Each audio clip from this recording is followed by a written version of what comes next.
Do, do, do, do, do, do, do, do, do. My corona. Do, do, do, do, do, do, do, do, do, do. Did you guys find that humorous? All right. Okay, guys. This is the lecture. I try to talk directly in the camera because when I get to the side, the sound kind of goes meh. So what I'm going to also try to do is post links to 310 lectures that go over the joints in detail. That's just in case if you need to go back and watch and review. So you don't need to, but I'm just going to do that as an extra tool for you guys if you want or if you need. Okay. So quick review of the so what of the shoulder joint before I get into the muscles. Triaxial ball and socket, right? Now we need to clarify that the shoulder joint, technically the shoulder, the glenohumeral joint, what does that mean? The glenoid fossa is this little shallow socket that's on the scapula itself. In 310, I talked about it being like a golf tee. A golf tee is a very shallow socket. There's not much there, but it is still a socket, okay? Little cars are just as much cars as big cars. So it's a small socket, but it's still a socket. And why is it so small? To get the benefit of mobility at the detriment of stability. But we need to be able to have motion in our shoulders, and we get that motion by narrowing the socket. So the glenohumeral joint, here's the humerus, there's the ball, the golf ball, there's the glenoid fossa, glenohumeral articulation or joint, okay? Commonly referred to as the shoulder joint. It's a triaxial ball and socket. Again, even though it's not much of a socket, it is still a socket, okay? Triaxial, meaning that it can move in all three planes. Sagittal, we have flexion and extension. Frontal, ab and adduction. Transverse, internal and external rotation. Shoulder flexion, shoulder extension. Shoulder ab, shoulder add. Shoulder internal, shoulder external. Action of allowable motion. We're going to have muscles that cross anterior, cross in the front, that pull in the direction of shoulder flexion. Muscles on the outside that pull in the direction of abduction. Muscles posterior that pull in the direction of shoulder extension. Muscles inferior on the inside that pull in the direction of adduction. Then you're going to have muscles that cross in such a way that pull in the direction of internal, and then obviously external, okay? So pay special attention to how the muscles cross, how they cross, and that's going to infer function, okay? In addition, after I do the shoulder lecture, I'm going to do a scapula lecture. This is a good lecture to do right before the weekend because shoulder and scapula kind of work together as a tag team. Different, but similar. When I say different, different motions, different places, but similar in helping the function of being able to get your hand to different places, to grab, to work, okay? So function, not necessarily specific motions, but in terms of helping reposition. So in other words, if you know that the glenohumeral joint is part of the scapula, if I move the scapula, so doth I move the glenohumeral joint. So if I'm trying to reach forward, remember in 310, by moving the scapula, by repositioning the glenohumeral joint, I reposition the entire lever, the entire rigid link that attaches to it. So scapula and shoulder, tag team champions of the world, okay?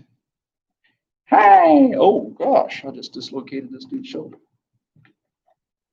Did I say shoulder? I meant, dude, I just root. Okay, all right, okay. Word. Moving right along. So that is a brief reminder of the shoulder joint itself. Again, I'm going to post a link where I go into detail about the shoulder joint motions and stuff. But right now, let's get to muscles, okay? Muscles. All right. Scapula.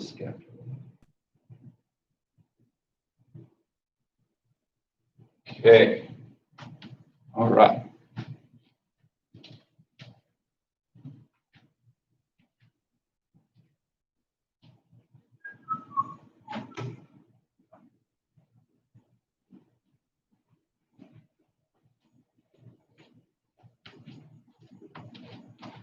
Okay, everybody.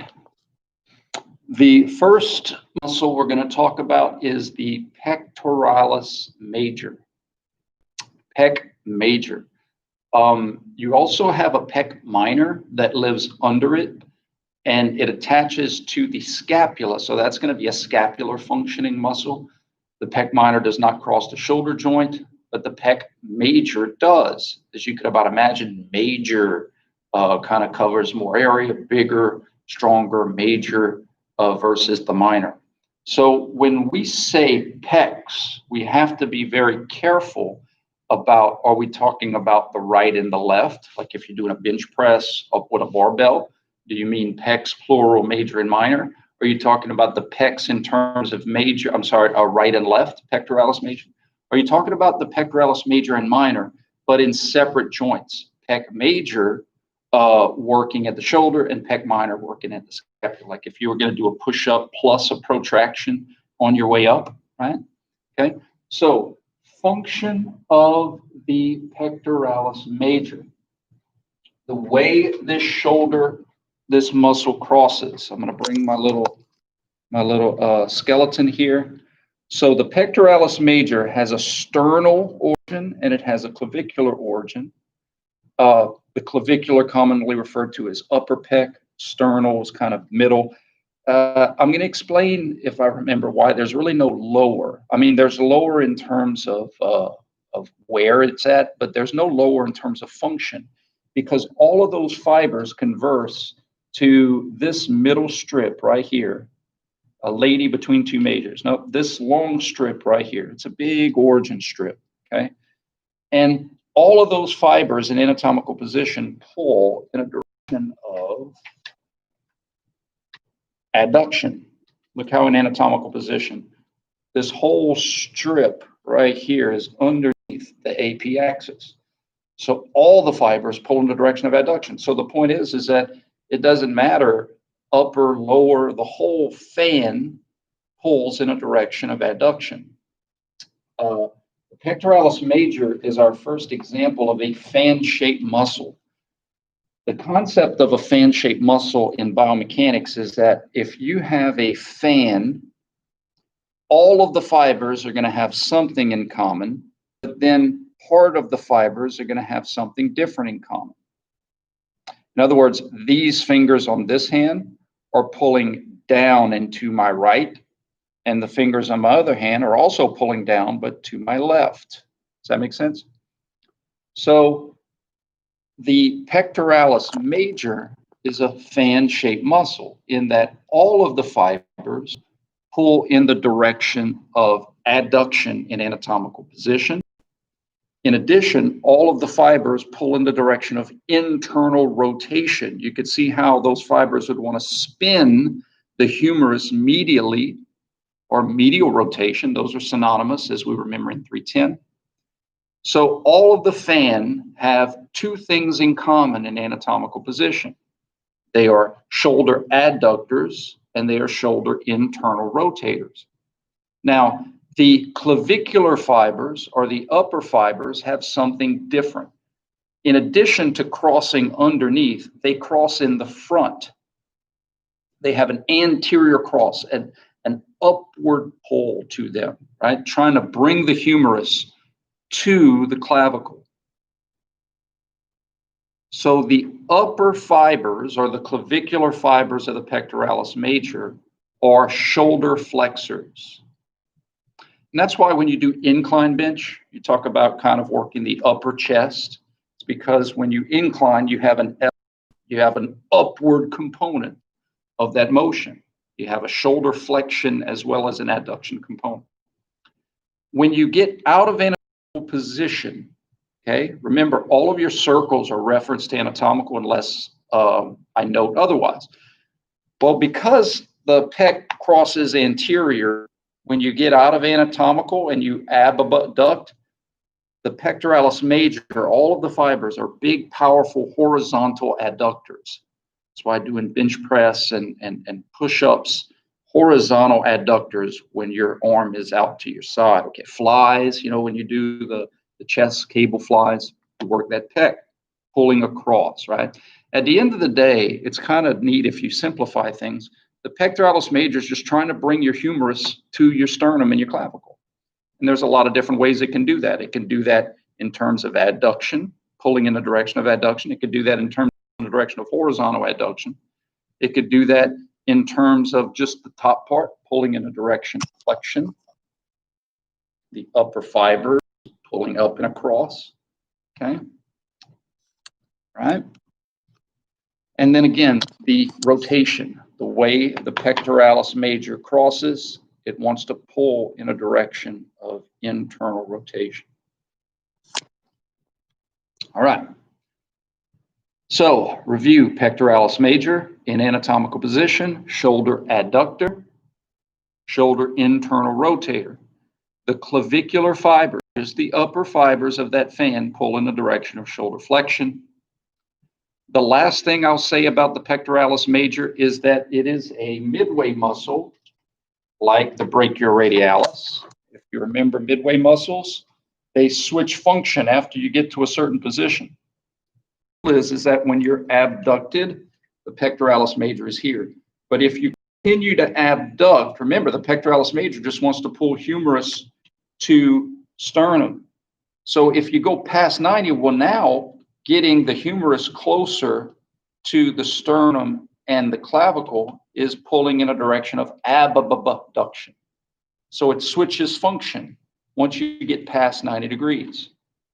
Down here, it wants to pull this way, under 90. And up here, it wants to pull past 90. So that's pretty cool. That's why you feel strong when you're doing shoulder press above 90. The pec can kind of help pull up here. All right. Next up is the deltoid muscle. So the deltoid, let's see. I'm going to have some different pictures of it. Deltoid is another fan. Now, what is the positive, what is the strategy of having fan-shaped muscles is for motion, a lot of different motion, because if you need to use dexterity, having fans to cover all your bases is great because you can kind of move in infinitely many directions, pulling on different parts of that fan. So the advantage of movement control is a great quality of fan-shaped muscles. So the deltoid is a fan. And of course, several of you know that the deltoid has an anterior, a posterior, but the one in the middle is not medial, because remember, medial and lateral separate lefts and rights of a left and a right. So it's a middle deltoid. It's in the middle. It's like being the deli meat in a sandwich, or the cream of an Oreo is in the middle. So you have an anterior, you have anterior fibers, you have posterior fibers, you have middle fibers. The important thing with the deltoid is that it is one muscle, one fan-shaped muscle that has parts. So think of it as, upper pec, right? You wouldn't think that the upper pec is a separately innervated muscle. It just has different fibers that can pull in those directions. So the deltoid is one muscle, not three. And you have anterior crossing fibers, posterior crossing fibers, and middle crossing fibers. Okay. Now, what does the deltoid do in anatomical position? It is a shoulder abductor. So the deltoid, the anterior fibers, middle and posterior, cross the shoulder laterally, and they insert on this little lateral blue notch there. It's called the deltoid tuberosity, and they pull lateral. They pull in a direction of abduction. Now, of course, certain fibers pull in different directions. Think of the different fibers as different parts of the state of Louisiana, right? Meaning that North and South Louisiana are parts of the same state, but they have different cultures, and that's okay. So anterior fibers have something in common with the posterior, but they also have something different than the posterior. And again, that's okay. So anterior fibers cross in such a way that they cross anterolateral, meaning that in addition to pulling lateral, they also pull anterior. They cross in the front. That means the anterior fibers of the deltoid is a shoulder flexor pulling forward. You could imagine that rope right there, that string, let's see, right there, pulling forward, trying to bring the humerus up to the column. Okay. Anterior fibers, abductors, shoulder flexors, and then the last one is internal rotators. So the way the anterior deltoid runs like this, the vertical line of pull comes here, the vertical comes here, but the horizontal, the obliquity, think of it like an oblique, pulls in a direction of internal rotation. Internal rotation of the shoulder. Anterior fibers.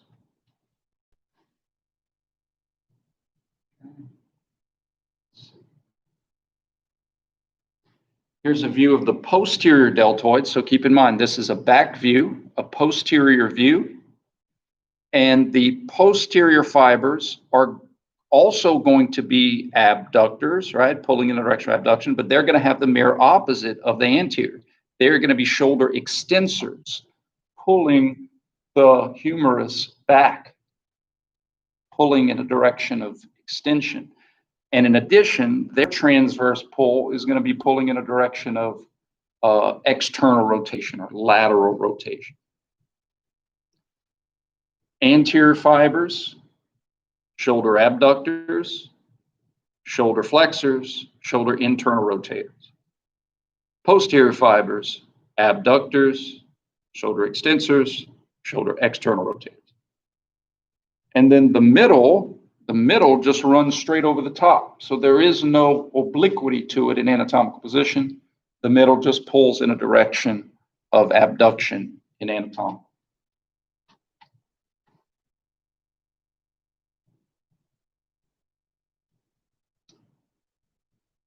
Okay. Moving on. Next, we take out some of the big superficial muscles, and we're looking deep. Superficial. So the biceps brachi would be superficial. The brachialis underneath would be deep. That's kind of what those terms mean. Okay. So let's take a look at some of these deep muscles of the anterior compartment. We have our first rotator cuff muscle. Now, the rotator cuff, I would usually go into more detail during a full semester in-person lecture, but for now, I'm just going to summarize by saying or reminding you that muscles not just serve as mobilizers, but stabilizers.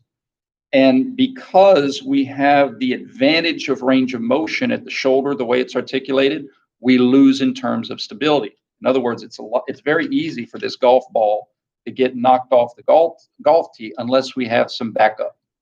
So that's where the rotator cuff comes in.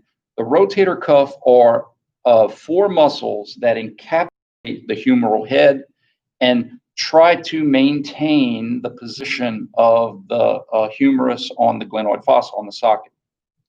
The reason they're called rotators is because the muscle in the front wants to spin in a direction of internal, and the two muscles in the back want to spin in a direction of external, and then you have one over the top that pulls in the direction of abduction. But the key thing is that they encapsulate, they cover all the bases around the head of the humerus. Front, side, back. Okay? So the first rotator cuff muscle that's going to cover the front base is the subscapularis, subscap. So this is an anterior view, and this is really cool. This muscle lives or sits in between the scapula and the posterior part of your rib cage. So you think of the scapula as a piece of bread, and the subscap is deli meat that is in front of it. So let me see if I can formulate it correctly. Here, if this would be the, let's see, if this would be the scapula, the meat would be inside, okay? The camera's kind of flipping on me. The key thing with the subscap is that it runs, actually you can maybe see that all that red stuff in here, the scapula, all that red, that's subscap, okay?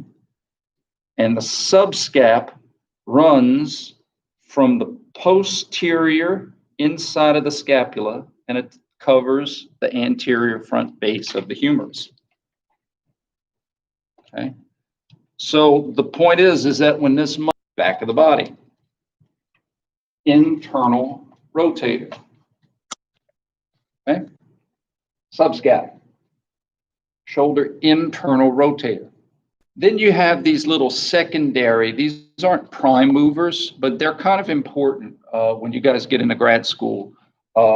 So I have the biceps brachii short head and the coracobrachialis, in addition to biceps brachii long head.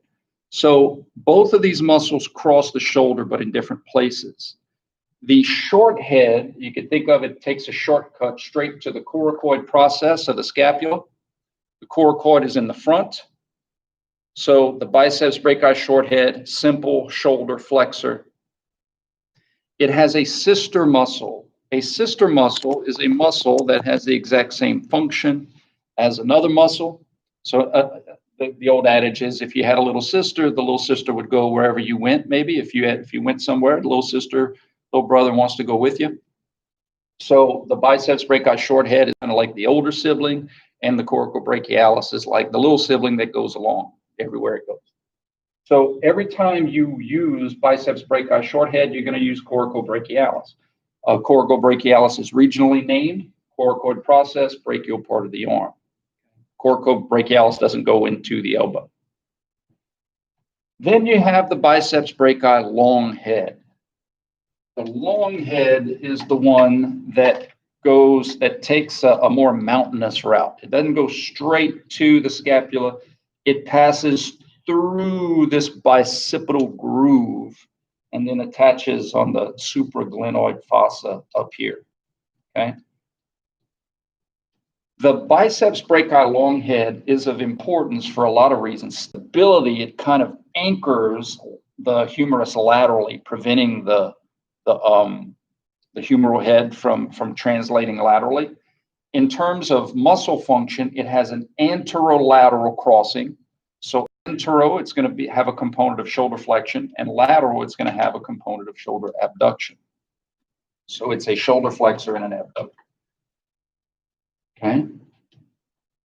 Usually in a regular semester class, I go into more detail about injury mechanisms and some of those kind of things, but just with this new method, I'm just going to try to give you guys straight up what you're going to need to know for the test and not bore you or not overload you with too much stuff, okay? So what do we know so far? Pectoralis major, anatomical position, shoulder adductor, internal rotator, anterior fiber, shoulder flexors, past 90 degrees, shoulder abductor. Deltoid, one muscle, shoulder abductor. The anterior fibers, shoulder flexor internal, posterior fiber, shoulder extensor external. Middle, just abductor. Intrinsic anterior compartment muscles, biceps brachii short head, shoulder flexor. It has a little sister, little brother, coracobrachialis, shoulder flexor. Biceps brachii long head doesn't just cross antero, it crosses anterolateral. That means it has so in other words, the biceps brachii long head, if it was the only muscle that would pull, it would pull here, not all the way out here, not all the way here, but in the middle. Anterolateral, shoulder flexion component, shoulder abduction component, somewhere in the middle. You can't see, I'm doing this, not all the way out here, not all the way out here, something in the middle, okay? All right.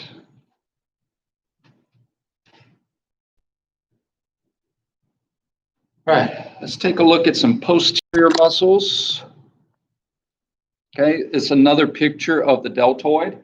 They would be working synergistically, canceling out in the sagittal and working together in the frontal. In the posterior, you have a couple more rotator cuff muscles, the infraspinatus and the teres minor. I'm going to get to those in a little bit because I have a better picture of them. Let's talk about the big, bad latissimus dorsi muscle.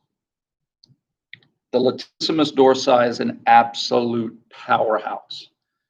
I've heard a lecture that was very powerful where this ortho talked about how the latissimus dorsi is the most important skeletal muscle for sport and activity. His point is that no other muscle in the body has the coverage area of the lat. Look, it has origin at the pelvis, the spine, it crosses the scapula, crosses the shoulder, has shoulder function that started at your pelvis. It's incredible. Okay? So lats. So what does it do? Well, the lat comes from the back, right? But it actually inserts in the front. There's three little strips here that you can see. And the one in the middle is lat, lady, a lady between two majors, pec major, teres major. So the latissimus dorsi is trying to pull the humerus, the front part of the humerus, back. So it's a shoulder extensor.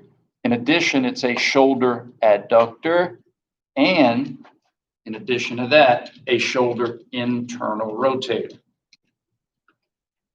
That's a common theme. You have big, strong, powerful internal rotators. I mean, the pec, big, strong muscle, right? Lat, big, strong muscle, right? So both of them are internal rotators. Why? Because to throw fast, and it's not like we're designed to throw baseballs fast, but we had to throw spears, rocks. We had to move our hands fast. And so having two big, powerful engine muscles that can pull in the direction of internal rotation allowed us to accelerate that motion. Okay, latissimus dorsi, lat dorsi. Remember, I'm going over all these muscles in detail, but all of this information is going to be shown on your circles, on your circle function. Okay. All right, here's that picture I promised you that has the rotator cuffs of the posterior shoulder compartment. So something to keep in mind. If you remember in 310, the spine of your scapula, so there's the spine, right? Spine of the scapula. On top of it is superior. You're going to have a supraspinatus. And then underneath it, you're going to have your infraspinatus. Okay? Your supraspinatus passes through this little tunnel formed by your acromion and your collarbone, and it covers the lateral base of your shoulder. Again, drawing it in. Because it crosses lateral, the supraspinatus is an abductor. I'm trying to get my finger underneath here, but I've eaten a lot of sweets lately, and I can't get my little fat finger in there. Pulling in a direction of abduction. Your infraspinatus below the spine, get this posterior view, your infraspinatus is going to be an external or lateral rotator, but again, working with the subscapularis, it's going to draw that humeral head down and in. Okay. So, infraspinatus. Now, the infraspinatus has a sister muscle called the teres minor, not to be confused with the teres major. The teres minor goes and inserts right next to the infraspinatus on the humeral head. So, once again, translating the golf ball onto the golf tee, but has an individual spinny function. But when it's working with the subscap, translatory. So, supraspinatus, shoulder abductor. Infraspinatus, shoulder external or lateral rotator. Teres minor, shoulder external or lateral rotator. Okay? This is a teres major. Now notice, the major doesn't go to the head. The major is on the neck. It's on the shaft. This is the teres major insertion. So all of these rotator cuff muscles are over here.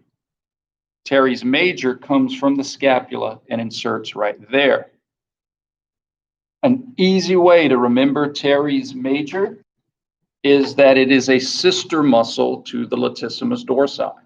Has the same function as the lat dorsi. So lat dorsi was shoulder extensor, shoulder adductor, shoulder internal rotator, and that's what the teres major is going to do. Okay. Another shoulder muscle is the triceps brachi long head. See if I have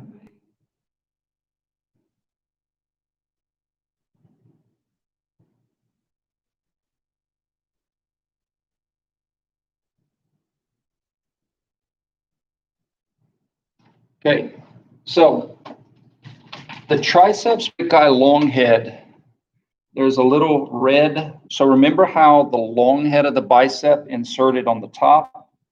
Well, the triceps brachi long head inserts right on the bottom of the glenoid fossa underneath the socket, okay? Its primary function at the shoulder is actually adduction, pulling in the direction of adduction. It doesn't have a posterior. In other words, it's not coming from the back to pull back and up.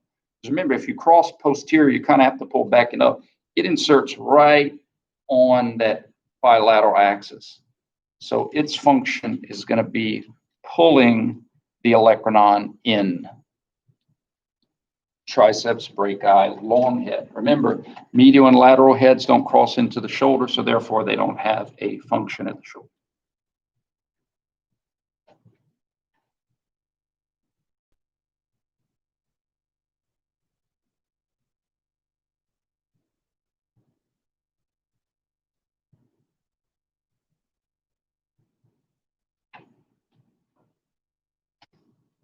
All right.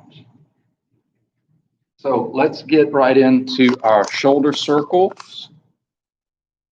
Let me add these books. And then after we talk circles, we'll do some practice questions, okay? All right. So a lot of ways to attack this. Subscapularis. Subscap is a shoulder internal rotator. It's one of our rotator cuff muscles. That's an internal rotator. Where is subscap? Well, all of our pure rotators are found in the bowl. Remember, we had the bowl that fits in onto, and all they did was spin.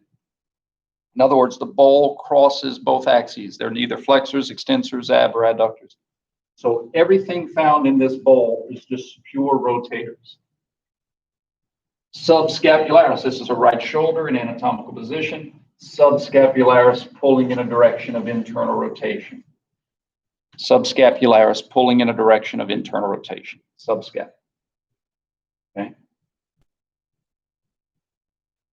Let's see. Man, I need to blow this up a little bit. There we go.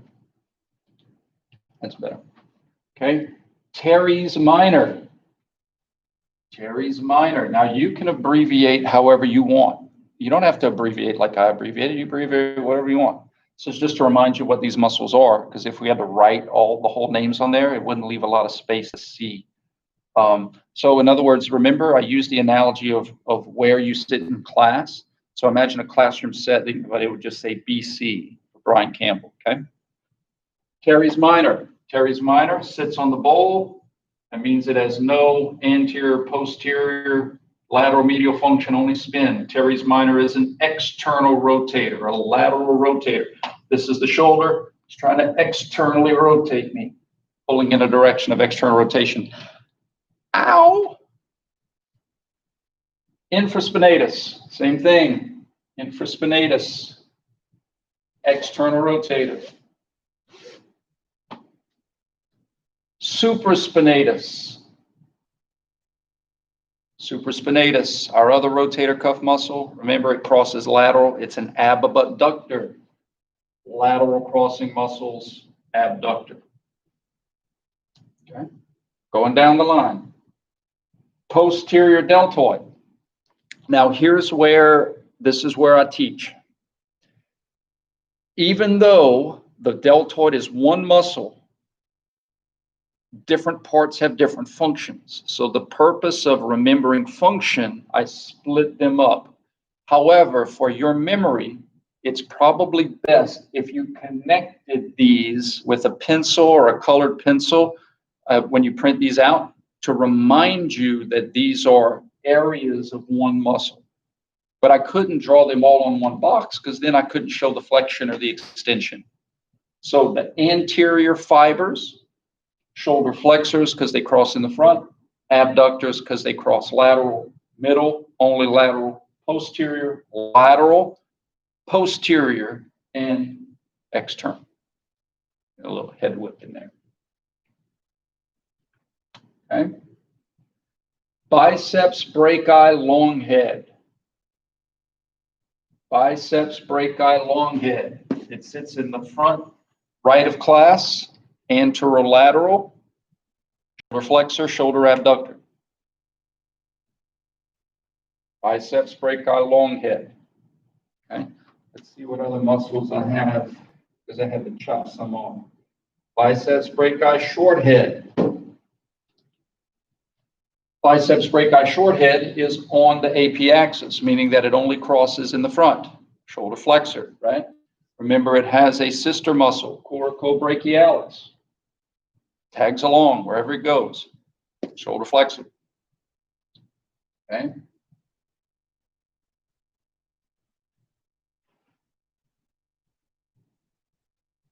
Ooh. Pectoralis major. All right. Here's another one here's another muscle that I had to get creative for your circle. The pectoralis major is one muscle. All of the fibers do these two things. Adductor, internal rotator. However, only the clavicular fibers are shoulder flexors. So, in essence, there's a little bit of redundancy here. Okay? These fibers do both of these functions. This is inside of here, but only this does this. So it's inside of here just for these two functions, in other words. So once again, using a colored pencil or a pencil, some people will connect this with that just to remind themselves that it's just one muscle. Okay? But these fibers do something different. Okay? Triceps brachii long head, adductor. Big latissimus dorsi and his buddy, teres major, latissimus dorsi, teres major. They sit posteromedial. The posterior crossing is going to be shoulder extensor. The medial crossing, shoulder adductor. And then look at the rotation, spin, internal rotation. So again, why do you have so many medial rotators? Because it's more important to generate velocity speed than it is to slow it down. What I mean by that is, what point of slowing something down to kill food? If you're not going to kill the food, then you die anyway. So our body has more internal rotators to speed up than it does slow down. Because if you had too many too many brake muscles, it would get in the way of speeding up, if that makes sense. Usually in person, I'd go into more detail. So that is the breakdown of the muscles, the major muscles of the shoulder and their functions. Remember, stretching is super simple. It's position or motion in the opposite direction of pull. So this circle can show you how, if I'm trying to stretch the latissimus dorsi, and I just want to stretch it in the transverse plane, I'd want to externally rotate the shoulder. If I want to stretch it in the transverse and the frontal, I want to externally rotate and abduct. Or if I want to stretch it in the sagittal, I want to externally rotate and flex. Okay? Motion in the opposite direction of pull means lengthen. So all of that stretching information is on this circle as well. How would you stretch a subscapularis muscle? Well, it pulls in the direction of internal rotation. So I need to externally rotate it to stretch it. Make sense?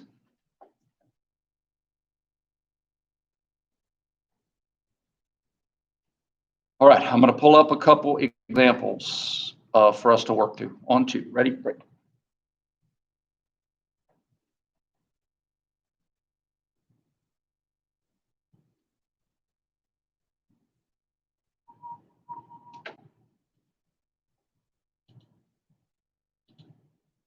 Okay, let's see.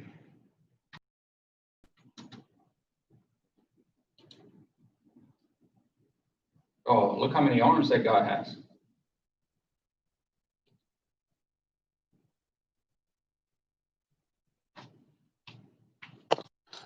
Okay, let's do that one, okay? Let's do that one. So what muscles would be used to bring the arms up? What muscles would be used to lower down? Okay. So external force, trying to adduct her. So she'd be needing her abductors. Through concentric work to cause the abduction, through eccentric work to allow the adduction. Who are those muscles? That's when you reference your circle. And you say, well, my abductors are the ones that cross lateral on the outside. I have my deltoid. I have my supraspinatus. And also the biceps brachii long head has a lateral pull that can help me as well. Okay. Those same muscles, if you're doing an exercise, slow and controlled, right? She's not doing jumping jacks as fast as she can. The same muscles that make me go up are going to let me go down. So in other words, during that exercise, you're going to have just as many repetitions of the motion adduction as you do abduction. So again, to say that deltoid's function is abduction is disingenuous because their function is the direction of pull. Abduction has to be a motion when they're working concentrically, but adduction is a motion when they're working eccentrically. Or noduction is going to be a motion when they are still working isometrically. So you cannot tag a motion to a function. You can tag a direction of pull. Okay.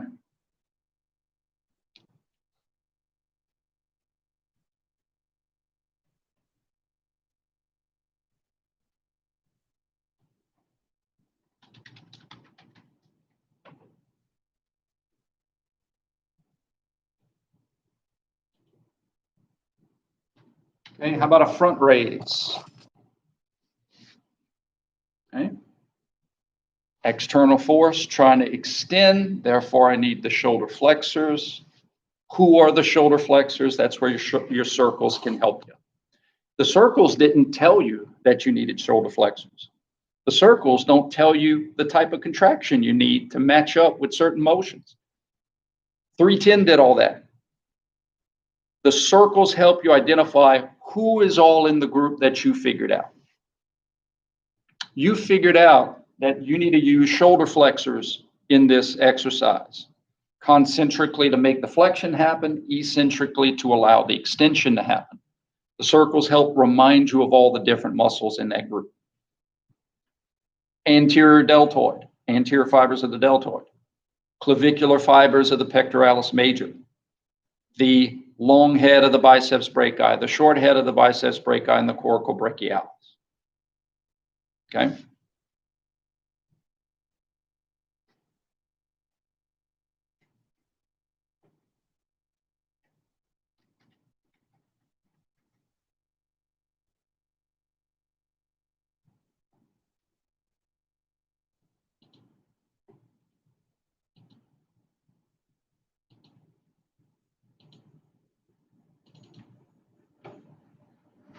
All right, last one.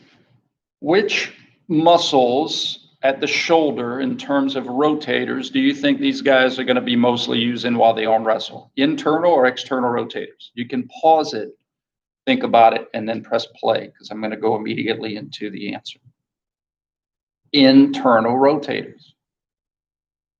Internal rotators. And lucky for them, they got some big, powerful internal rotators. Subscap, Pecs Major, anterior deltoid, latissimus dorsi, teres major, some big horses, okay?